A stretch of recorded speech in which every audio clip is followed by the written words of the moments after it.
হযবরল শিরোনামে আবার আসলাম আপনাদের সামনে। আপনারা আমার ফরিদ ডিসকাশন ও ফরিদ ডিসকাশন 2.0 এই দুইটি ইউটিউব চ্যানেল সাবস্ক্রাইব করবেন বলে আমি আশা করি। আমি এখন লাইভে যে ভিডিওটা করতেছি, যে ভিডিওটা লাইভে আছে এখন, এটা ফরিদ ডিসকাশন 2.0-তে যাবে। আশা করি এটা কেউ ইউটিউবে আগে দিবেন না, ফেসবুকে দিতে পারেন, কোনো সমস্যা নেই। আমার এই লাইভটি কারো ইউটিউবে দিতে গেলে আমার কাছ থেকে অনুমতি নিতে হবে। ধন্যবাদ সকলকে। শুরু করছি।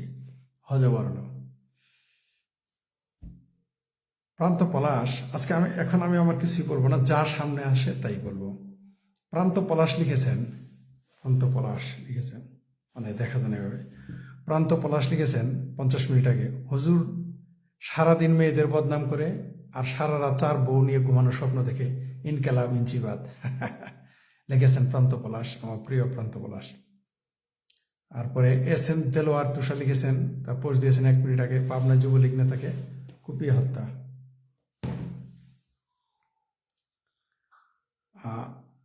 গুড জব সরকার লিখেছেন আরিফ জেপ্তিক ভাই, ধন্যবাদ আরিফ জেপ্তিক ভাই। তিনি লিখেছেন হিজাব না পরায় মোরাল পুলিশিং সাভার থেকে গ্রেপ্তার সেই যুবক।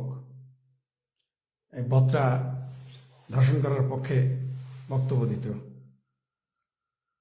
আর আমার প্রিয় ডাক্তার, আমার কমরেড ডাক্তার মোজাহিদুল হক রিপন ভাই লিখেছেন সবাই আইরে সেটা ভাঙার ঠগনয়জ্ঞ সেটা ভাঙ্গি। তিনি লিখেছেন স্টেশনের নাম সেটা ভাঙ্গা। সেটা মানে আমাদের জামালপুরের ভাষায় সেটা মানে কিন্তু খারাপ কিছু না, সেটা মানে প্যাট। অবশ্য আমার শ্বশুর বাড়ি গাজীপুরে কিন্তু আবার সেটা ভাঙ্গা মানে কিন্তু আবার সেটা বলতে আরেক জিনিস। আমি জানতাম না, আমি স্টুপিড হয়ে গিয়েছিলাম যখন প্রথমে শব্দ উচ্চারণ করি। আমি লজ্জা পেয়েছিলাম, কিন্তু আমাদের এখানে সেটা মানে প্যাট, মানে জামালপুরে সেটা মানে প্যাট, আর গাজীপুরে সেটা মানে অন্য কিছু। বুঝে নেন কি বলতেছি। হ্যাঁ, এই যে আরেক বদমাইশ আছে, এই যে আরেক বদমাইশ, এই বদমাইশটা আবার জুলাই বিপ্লবী ছিল, বিরাট বিপ্লবী। এর নাম ছাত্র নেতা শিয়াদাত সমন্বয়ক। তিনি মোদিকে থ্রেট করেন, তিনি শেখ হাসিনাকে থ্রেট করেন, তিনি কলকাতা খেয়ে ফেলবেন, তিনি দিল্লি খেয়ে ফেলবেন, তিনি 7 সিস্টার খেয়ে ফেলবেন। এগুলো বড় বড় কথা বলা সেই লোক কি। এখন দেখেন বাড়িতে, এই দেখেন ডাকাতি করতে গিয়ে আবার সে প্লেয়ার ধরা, বুঝতে পারছেন তো? সে আবার ডাকাতি করতে গিয়ে ধরা, এই প্লেয়ার, বুঝতে পারছেন? এই হলো এদের চরিত্র, বুঝতে পারছেন? এদের চরিত্র বুঝতে পারছেন তো? এদের চরিত্র আপনারা আশা করি বুঝতে পারছেন। এরা এতই নীতিবান যে এই দেখেন ডাকাতি করতে গিয়ে ধরা, এই বদমাইশটা ডাকাতি করতে গিয়ে এখন ধরা।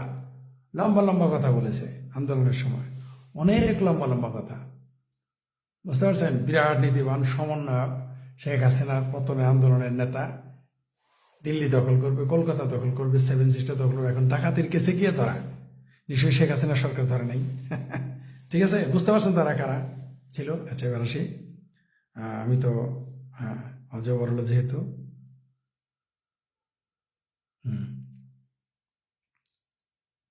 তারপরে এই দেখেন আরেকজন ধরা পড়ছে চাঁদাবাজি ও ডাকাতি। এই যে সন্ত্রাসী আরেকটা ধরা পড়ছে, এই দেখছেন কার সাথে?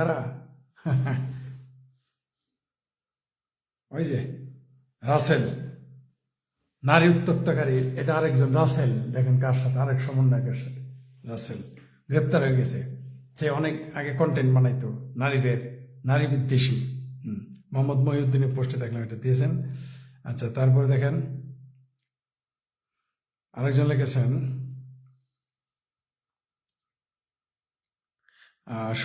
আবারও বলছি, আমি হযবরলতে আছি, মানে আমার যা মন চাইতেছে তাই বলতেছি। সেই যে আরেকটা সুসুপ্ত সেনগুপ্ত লিখেছেন, সুশান্ত দাশগুপ্তা লিখেছেন শেখ হাসিনার অঙ্গীকার নারীদের নিরাপত্তা অধিকার। আবার এই যে দেখেন, এই যে চলে আসছে সামনে, এই যে তসলিমা আপা পোস্ট দিয়েছেন যে দেশের প্রতি সামান্য ভালোবাসা থাকলে এই নারী বিদ্বেষী ক্রিমিনালকে গ্রেপ্তার করুন ইউনূস সাহেব। মাহরম ছাড়া বেরোলে কোনো ছেলে যদি মেয়েকে ধর্ষণ করে তাহলে দোষ ওই মেয়েটারই। এই বলেছে এই যে ক্রিকেটার কাম মৌলবী বদমাইশ আরেকজনের বউনে কিন্তু টানাটানি নাটক করছে, আবার কিডন্যাপ হওয়ার আরেকজনের বউনে করছে টানাটানি, তখন মাহরম ছাড়া হয় না, ওটা ওটা মাহরম নিয়েই করছে মনে হয়। আমার এখন বলতেছে নারীদের বাইরে বেরোলে, নারী একা বেরোলে ধর্ষণ হলে নারীদেরই, কত বড় বদমাইশ চিন্তা করে দেখেন। আবারও বলি, এর আগে একটু আগে লাইভে বললাম, আগে ছিল লামাজাবি, তারপরে এখন হয়ে গেছে আবার সুন্নি জেহাদি, নাস্তিকদেরও কোপানের মিছিলে আছে সে। সে গেলই।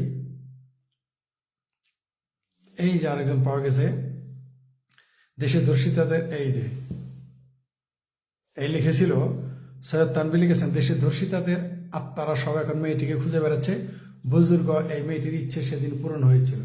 এই যে দেখেন, সে লিখছে কি জানেন, ফাঁক মি তবু শেখ হাসিনার পতন চাই। কত বড় স্টুপিড হলে তা আবার হিজাবি নারী, দেখেন এই দেখেন এই কথা সে লিখে বসে আছিল। এই হচ্ছে এদের চিন্তা ও চেতনা।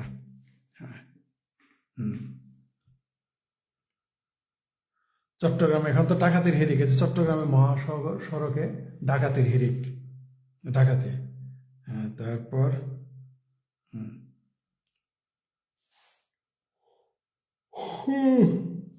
ইউনূস সাহেব সমকালে আসছে গার্ডিয়ানকে। ডক্টর ইউনূস কি বলেছেন তিনি? তিনি বলেছেন বাংলাদেশ ছিল ধ্বংসপ্রাপ্ত একটি দেশ, যেন আরেকটি গাজা। বাংলাদেশ নাই, গাজা ছিল, এমনকি আফিম। আগে ছিল গাজা, এখন ছিল আফিম নাকি? কোন গাজার কথা বলছে? যেখানে ইসরায়েলি বাহিনীর সাথে সংঘর্ষ হচ্ছে।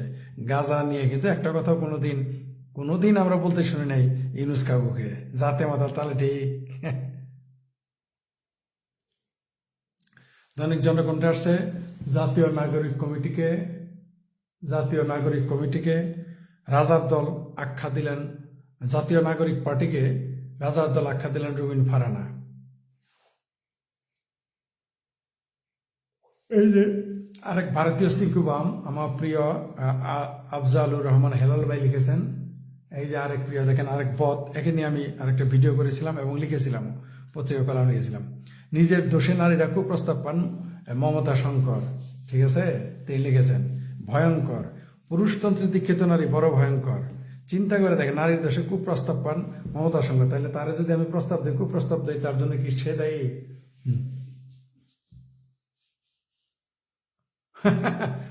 কি বলেছেন জুয়েল সাহেব, যে ফরিদ আজকে একটি ভিডিও দেখলাম, একটি মেয়ে বলতেছে বাংলাদেশের দর্শন আওয়ামী লীগের কারণে সব করা, মহিলার উপরেও ঘিলু টাল আছে, নিচেও ঘিলু টাল আছে, তাই এই কথা বলছে। মাঝদিন ওখান থেকে দেখছি, ধন্যবাদ বিজয় রহমান চাই।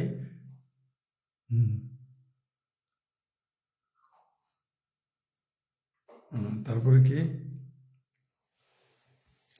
তারপরে যে কলকাতার ময়ূক ঘোষ কি যে বলে না, মাঝে মাঝে আজগুবি কথাও বলে, ঠিক আছে।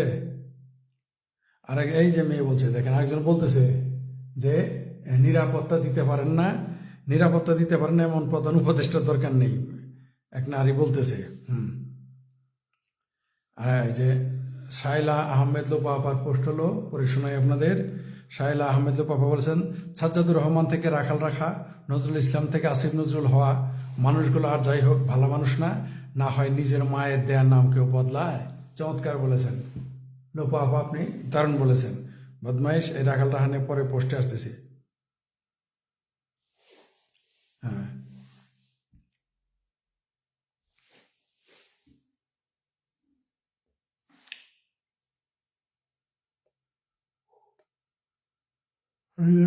কি অনির্বাণ অনেক লিখেছেন রাষ্ট্র নিয়ে অতিরিক্ত গবেষণার ফলাফল বাংলাদেশের আজকের দুর্দশার জন্য দায়ী প্রথাবিরোধী লেখক হুমায়ুন আজাদ।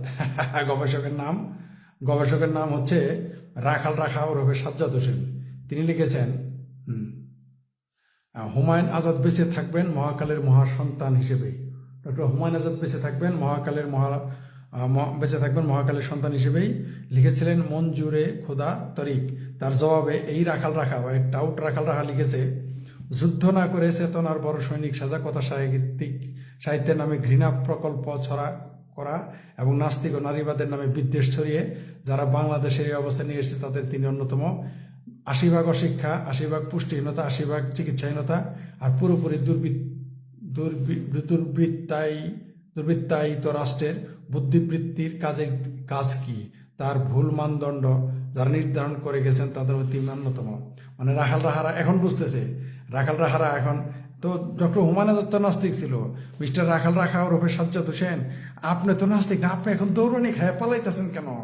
আপনি এই লাল বিপ্লবী ছিলেন, আপনি শেখ হাসিনার সরকার উচ্ছেদ করেছেন, ছাত্রলীগ উচ্ছেদ করেছেন, আওয়ামী লীগ উচ্ছেদ করেছেন, মুক্তিযুদ্ধের পক্ষে শক্তি উচ্ছেদ করেছেন, এই সরকারে আপনি এত ভয় পায় এখন পালাইছেন কার ভয়ে গো? আপনি তো নাস্তিক না, আপনি তো আওয়ামী লীগও না, আপনি তো মুক্তিচিন্তকও না, আপনি তো হুমায়ুন আজাদ না, পালাই বেড়ান কেন? এই হচ্ছে রাখাল রাখাদের চরিত্র। তারপরে কি বলেছেন? এই যে ওই পোস্টটা আবার আসছে, ডাকাত ও ডাকাতদের সহযোগী, দেখেন তো চিনতে পারেন কিনা? এই যে ডাকাতে লাল মাঝখানে লাল দাগ দেওয়া, ও তো ধরা পড়ছে ডাকাতি গেছে। আর সহযোগীগুলো দেখেন কারা কারা, দুই উপদেষ্টা, এবং দেখেন কারা কারা দুই উপদেষ্টার পাশে দাঁড়ানো। এই যে দেখেন মার্শাল্লাহ, উপরে লাল দাগ দিয়ে এই যে আছেন ডাকাতটা, পাশে দুই উপদেষ্টা, আর দেখেন সাদা দাগ দেওয়া, এখন গ্রেপ্তার করছে পুলিশ। কার পুলিশ?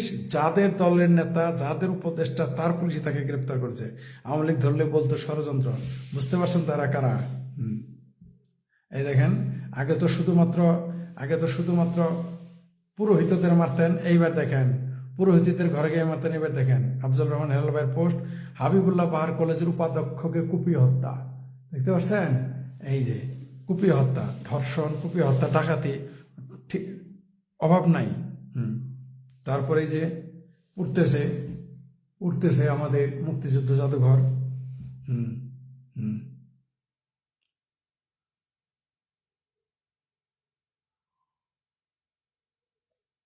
আহ, এই দেখেন, এই যে দ্বিতীয় আরেকজন লিখছেন কি, মেহেদী হাসান পোস্ট করেছেন, কি শাহরিন আমিন মোনা আমিন, দ্বিতীয় স্বাধীনতা যে মেয়েদের স্বাধীনতা কেড়ে নিতে উঠে পড়ে লাগবে, তা যদি আগে জানতাম। এতদিনে আকল হয়েছে, মানে এতদিনে কানে পানি গেছে আর কি।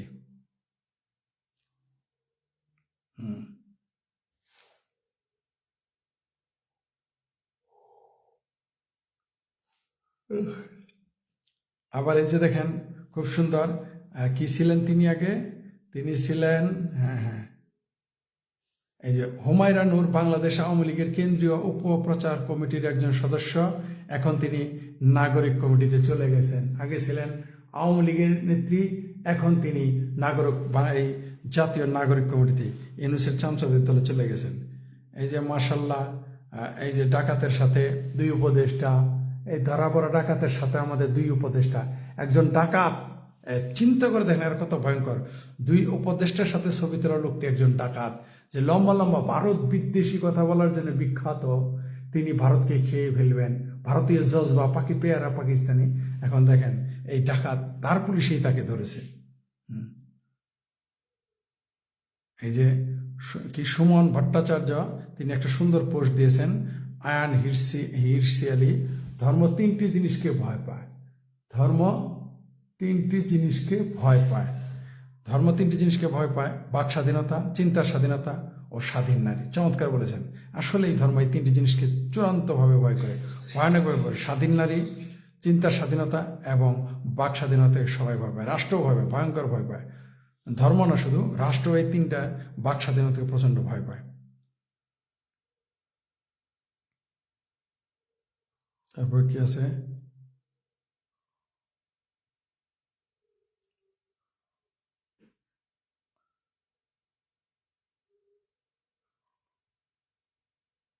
এই দেখেন সমকালে নিউজ আসছে যে কক্সবাজারে মার্কিন নারীকে শ্লীলতা হানির অভিযোগে গ্রেপ্তার যুবক। চিন্তা করে দেখেন দেশে ল অ্যান্ড অর্ডার কতটুকু জঘন্য হয়ে গেলে একজন মার্কিন নারীকে গায়ে হাত দেওয়ার সাহস হয় বা শ্লীলতা হানি করার সাহস পেতে পারে, ল অ্যান্ড অর্ডার কত নিম্নমুখী হয়ে গেলে। সবচেয়ে হাস্যকর খবর দিয়ে আজকে লাইভ শেষ করি। সবচেয়ে হাস্যকর খবর হলো বদবায়ু ত্যাগ করার কারণে আওয়ামী লীগের নেতা গ্রেপ্তার।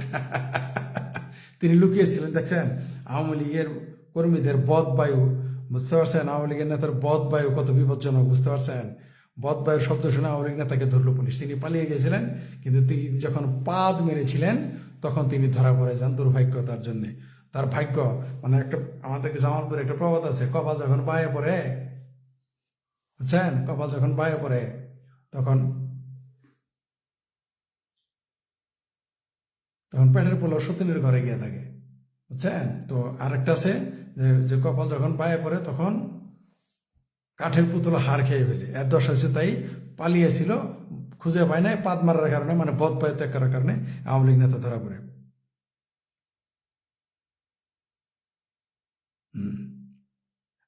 আরো একটা মজার আছে, এই আল্লাহর অলি টাটকাউলি, এরা টাটকাউলি, এই টাটকাউলি সমকালে আসছে একটা সিরাজগঞ্জের ডাকাত দলের কবলে 8 জামাত নেতা, মোবাইলেও টাকা লোট, এরা না সব আল্লাহর অলির দল টাটকাউলি, এদের আবার টাকাইতে ধরে, এরা তো নিজেরাই ডাকাত, এদের আবার টাকা ধরে কেমনে?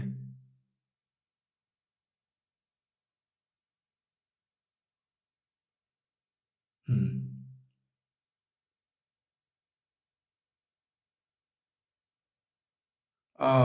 আরেকটা দেশ শেষ করি। ট্রাম্প ট্রাম্প ডক্টর ইউনুস কি ক্লেম করছে দেখেন। ডক্টর ইউনুস সব কি বলছে, ট্রাম্প একজন ডিল মেকার, তাই আমি তাকে বলেছি আমাদের সঙ্গে ডিলে আসুন, তিনি যদি তা না করেন তাহলে আমরা কিছুটা কষ্ট পাবো, কিন্তু গণতান্ত্রিক এই গণতান্ত্রিক প্রক্রিয়া থামবে না। চিন্তা করে দেখেন, ডিল মেকার মানে বুঝাইছে তিনি একটা ঝানু ব্যবসায়ী, সুবিধাবাদী, এটা বুঝাইছে। তার সাথে ডিল করতে চায় এই ট্রাম্প কাকু, এই এই এই কি ইউনুস কাকু। কাজ হবে না। জো বাইডেনের এই লর্ড ক্লাইভ ট্রাম্পের ম্যানেজ করতে কাজ হবে বলে মনে হয় না।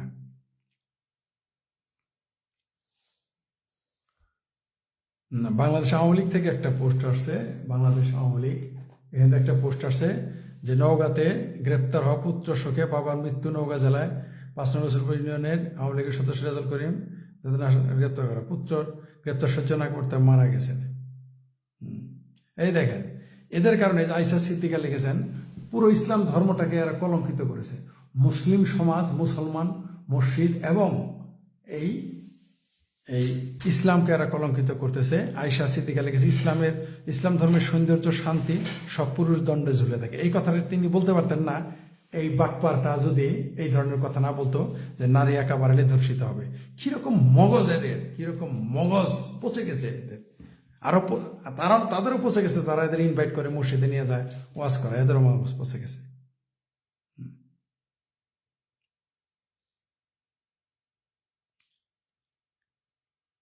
তারপর কি রাজধানীর পিলখানায় আগুন।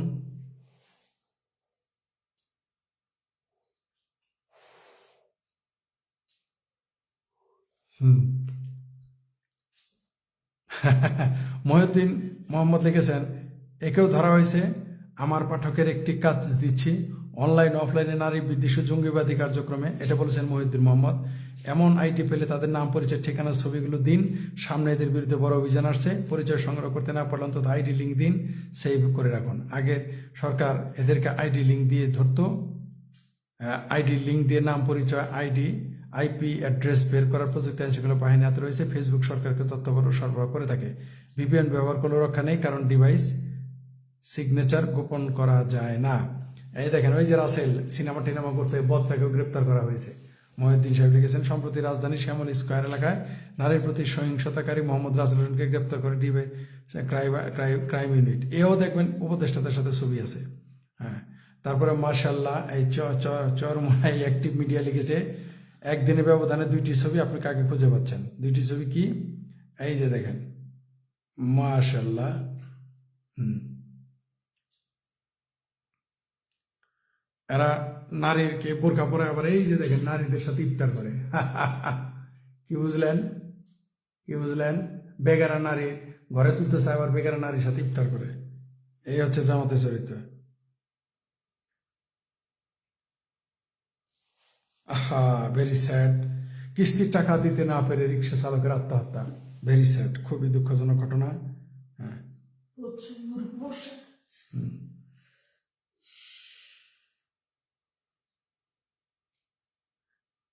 এই যে আরেক দেখেন কি সুন্দর, কি সুন্দর একেবারে মক্কার হাসি, মক্কার ইমাম, বুঝতে পারছেন তো? দেখি সুন্নতি, এরা যদি একটা চটকা নামে দিতাম, থাবড়া মারতাম, তাইলে কুইতে এই দেখো ইসলাম ক্ষত্রে মেয়ে, ইসলাম ক্ষত্রে মেয়ে, এরা যদি গালি দিতাম, দেখছেন মার্শাল্লাহ কোটি কোটি টাকার দুর্নীতি, চেহারা দেখছেন কি নেই। তিনি কিন্তু আবার এর পরিচয় কি জানেন? যুগ্ম সদস্য সচিব, জাতীয় নাগরিক কমিটি। মার্শাল্লাহ, হ্যাঁ, 400 কোটি টাকার তসরুপের জন্য উনি উনি অভিযুক্ত, বুঝতে পারছেন? 400 কোটি টাকা, বুঝছেন তো? চেহারা নুরানি, কিন্তু বুঝছেন তো আসল উদ্দেশ্য। আমরা এটা নিয়ে বলতে গেলে কেউ ইসলামের বিরোধিতা করে, টুপির বিরোধিতা করে, নবীর সুন্নতের বিরোধিতা করে। এই 400 কোটি টাকার কমিশন বাণিজ্য করে ফেলছে, বুঝতে পারছেন তো? পয়সা পেতে। ধন্যবাদ সকলকে। আবার আসতেছি, দেখি দু একটা কমেন্ট নেই। হ্যাঁ, হ্যাঁ, ওই যে ওই ছবিটা একটু আগে দেখালাম, এই যে কি সুন্দর, এই যে যেটা 400 কোটি টাকার, এই যে নাগরিক কমিটির নেতা দেখছেন, জাতীয় কমিটির এই নেতা, বাহ, এই যে চিনে রাখেন, জাতীয় নাগরিক কমিটির নেতা, 400 কোটি টাকার কেলেঙ্কারি। সব দূর ছাত্রলীগের আর বিএনপির চাঁদাবাজের, সব দূর ছাত্রলীগ আর ছাত্র দলের, এরা সব ফেরেস্তা। দেখেন না কি নুরানি চেহারা, নুরানি একেবারে। চেরাল চালাই ফেরেস্তা যাবো গা, দেখেন না? পাগড়ি লাগাইছে, দাড়ি লাগাইছে, দেখেন নাই? কোরআন শিখতে গিয়ে, হ্যাঁ, ধর্ষিতা, কোরআন শিখতে গিয়ে, শিখাইতে গিয়ে ভয়ঙ্কর।